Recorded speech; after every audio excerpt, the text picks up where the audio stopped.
ನಮಸ್ಕಾರ ಎಲ್ರಿಗೂ, ಹೇಗಿದ್ದೀರಾ? ನಾನಿವತ್ತು ನಮ್ಮ ಮಲೆನಾಡಿನ ಸ್ಪೆಷಲ್ ಆದಂಥ ಹಲಸಿನ ಹಣ್ಣಿನ ದೋಸೆ ಮಾಡೋಣ ಅಂದ್ಕೊಂಡಿದ್ದೀನಿ. ಅದಕ್ಕೋಸ್ಕರ ನಾನು ನನ್ನ ಫ್ರೆಂಡು ಸೇರಿಕೊಂಡು ಹಲಸಿನ ಹಣ್ಣು ಕೊಯ್ಯೋಣ ಅಂತ ಎಲ್ಲ ರೆಡಿ ಮಾಡ್ಕೊಂಡಿದ್ದೀವಿ. ಹಾಗಾದರೆ ಈ ದೋಸೆನ ಹೇಗೆ ಮಾಡೋದು ಅಂತ ನೋಡ್ಕೊಂಬರೋಣ ಬನ್ನಿ.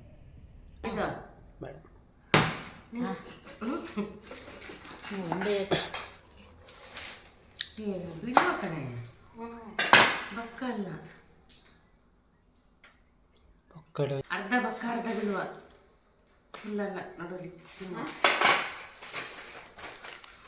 ಅರ್ಧ ಬಕ್ಕ ಅರ್ಧ ಬಿಡುವ. ಇದು ಅರ್ಧ ಇರ್ತವೆ ಕೆಲವೊಂದು, ಬಿಡುವನಲ್ಲ ಬಕ್ಕಲ್ವಲ್ಲ, ಮಧ್ಯ ನೋಡಿರಿ. ಪೇಪರ್ ಬೇಕಾ? ತುಂಬ ಸ್ಮೂತ್ ಇದೆ. ಆ ಕಡೆ ಬಿಡುವನೂ ಇಲ್ಲ, ಈ ಕಡೆ ಬಕ್ಕನೂ ಇಲ್ಲ.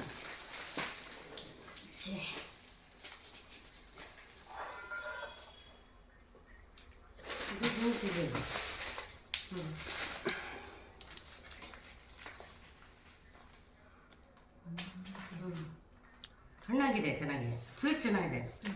ಆದರೆ ಬಿಡುವನ ಅಲ್ಲ ಬಕ್ಕನೂ ಅಲ್ಲ.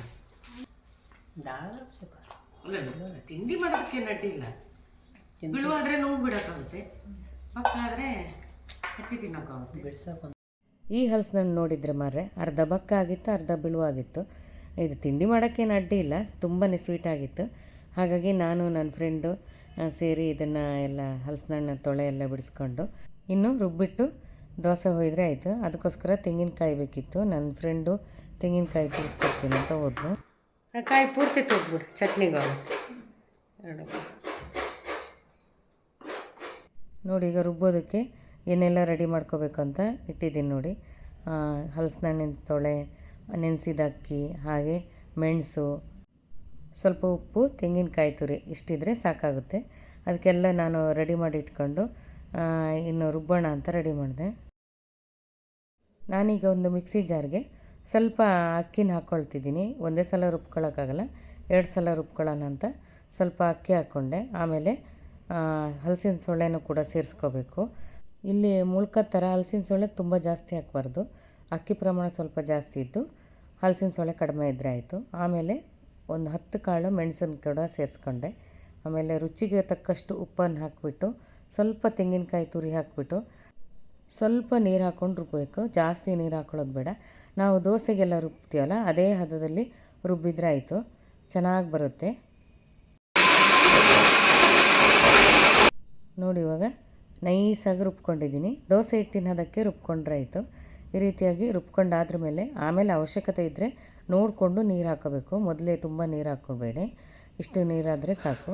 ಈಗ ಉಳಿದಂತಹ ಅಕ್ಕಿನೂ ಕೂಡ ನಾನು ಅದೇ ರೀತಿ ಹಲಸಿನ ಸೊಳ್ಳೆ ಹಾಕಿಬಿಟ್ಟು ಈ ರೀತಿಯಾಗಿ ರುಬ್ಕೊಂಡಿದ್ದೀನಿ ನೋಡಿ. ಈ ಥರ ರುಬ್ಕೊಂಡ್ರೆ ಆಯಿತು.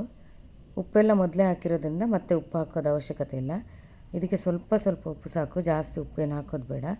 ಈಗ ಚೆನ್ನಾಗಿ ಕಲಿಸ್ಕೋಬೇಕಿದು ಹಿಟ್ಟೆಲ್ಲ. ಚೆನ್ನಾಗಿ ಕಲಿಸ್ಕೊಂಡಾದ್ಮೇಲೆ ಈ ದೋಸೆ ಹಿಟ್ಟಿನ ಅದಕ್ಕೆ ಚೆನ್ನಾಗಿ ಕಲಿಸ್ಕೊಳ್ಳಿ ನೋಡಿ. ಇವಾಗ ಹಿಟ್ಟು ರೆಡಿ ಆಯ್ತಲ್ಲ. ಹಾಗೆಯೇ ಇದ್ರ ಜೊತೆ ತಿನ್ನೋದಕ್ಕಂತ ನಾನು ಕಾಯಿ ಚಟ್ನಿ ಮಾಡ್ಕೊಂಡಿದ್ದೆ. ಆ ರೆಸಿಪಿನ ಹಾಕಿಲ್ಲ. ಮಾಮೂಲಿಯಾಗಿ ಮನೆಯಲ್ಲಿ ದೋಸೆ ಚಟ್ನಿ ಮಾಡ್ತೀವಲ್ಲ ಆ ಥರ ಚಟ್ನಿ ಮಾಡಿಕೊಂಡ್ರೆ ಸಾಕಾಗುತ್ತೆ. ಈಗ ಕಾವಲಿ ಇಟ್ಟು ನಾನು ದೋಸೆ ಹುಯ್ಯೋಕ್ಕೆ ರೆಡಿ ಮಾಡ್ತಾಯಿದ್ದೆ. ಕಾವಲಿ ಚೆನ್ನಾಗಿ ಕಾದ್ರ ಮೇಲೆ ಮಾಮೂಲಿಯಾಗಿ ನಾವು ದೋಸೆ ಹುಯ್ತೀವಲ್ಲ ಆ ರೀತಿಯಾಗಿ ಹೊಯ್ಕೊಂಡ್ರೆ ಆಯಿತು. ಇದು ತೆಳುವಾಗಿ ದೋಸೆ ಮಾಡಿದರೆ ರುಚಿ ಚೆನ್ನಾಗಿರುತ್ತೆ. ಅದಕ್ಕೋಸ್ಕರ ನಾನು ಸ್ವಲ್ಪ ತೆಳುವಾಗಿ ಮಾಡ್ತಿದ್ದೀನಿ. ಕೆಲವರಿಗೆ ಇಷ್ಟ ಆಗಲ್ಲ, ಅಂಥವರು ಸೆಟ್ ದೋಸೆ ಥರನೂ ಕೂಡ ಹಾಕೋಬೋದು. ಆಮೇಲೆ ಸ್ವಲ್ಪ ಇದಕ್ಕೆ ತುಪ್ಪ ಹಾಕ್ಕೋಬೇಕು, ಚೆನ್ನಾಗಿರುತ್ತೆ. ಎಣ್ಣೆಗಿಂತ ತುಪ್ಪದಲ್ಲಿ ಕಾಸ್ಕೊಂಡ್ರೆ ಸಕ್ಕತ್ತಾಗಿ ರುಚಿ ಇರುತ್ತೆ.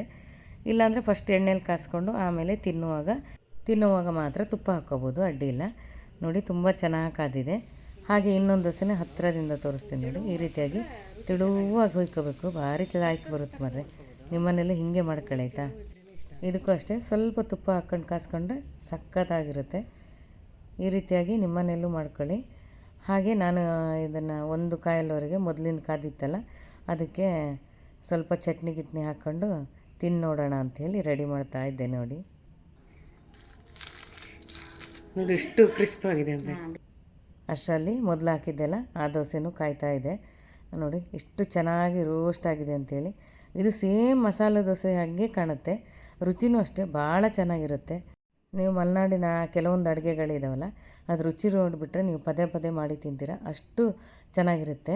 ನನ್ನ ಫ್ರೆಂಡು ತಿಂದು ಟೇಸ್ಟ್ ನೋಡ್ತೀನಿ ಅಂತ ಹೇಳಿದ್ಲು, ನೋಡೋಣ. ತುಪ್ಪ ಎಲ್ಲ ಹಾಕ್ಕೊಂಡಿದ್ಯಾ? ಹಾಂ, ತಿಂದ್ಬಿಟ್ಟು ಈಗ ಟೇಸ್ಟು.